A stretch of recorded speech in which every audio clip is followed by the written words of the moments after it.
इस वीडियो में हम बात करने वाले हैं शिवाजी महाराज और औरंगजेब के बीच जो युद्ध हुआ था उसमें किसकी सेना कितनी ताकतवर थी, उसके बारे में आज हम इस वीडियो में बात करने वाले हैं।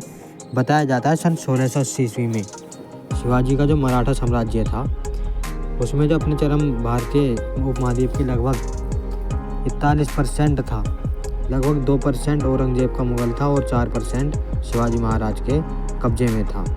औरंगजेब का मुगल साम्राज्य इतना बड़ा था कि वो स्टार्टिंग में जब यहाँ पर आया था तो कुल 2% की आबादी को लेकर, सेना को लेकर अपने साथ आया था, जो अपने चरम पर लगभग संपूर्ण भारतीय उपमहाद्वीप पर कब्जा कर चुका था।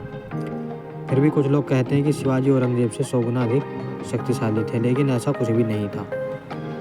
शिवाजी महाराज इतने ताकतवर भी थे, लेकिन बताया जाता है कि औरंगजेब के मुकाबले वो ज़्यादा ताकतवर नहीं थे। औरंगजेब की सेना इतनी शक्तिशाली और बलशाली थी, बताया जाता है कि 2% की सेना पूरे भारतीय उपमहाद्वीप पर कब्जा कर चुकी थी। वह अकबर के बाद अपने सबसे अधिक समय तक शासन करने वाला मुगल शासक औरंगजेब आलमगीर था।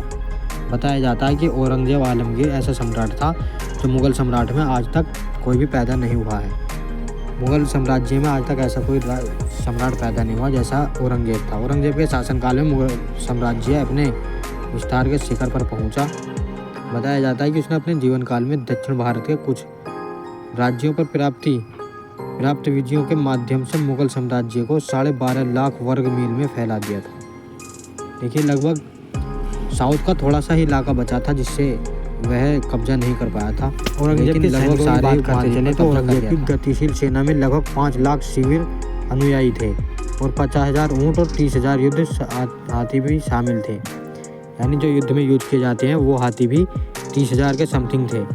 और जब यह विशाल सेना आगे बढ़ती थी तो मराठा छापमारों के दल पीछे से हमला करते थे और पीछे छूटने वाले पर हमला करते थे और लूट का माल लेकर भाग जाते थे।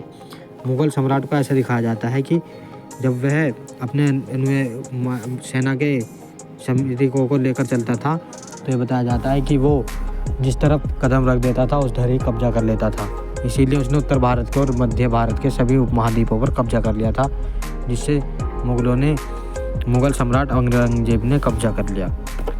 लेकिन ये बताया जाता है कि शिवाजी महाराज की इतनी ताकतवर सेना भी उसका कुछ नहीं बिगाड़ पाई थी। दोस्तों, आज की इस वीडियो में इतना ही।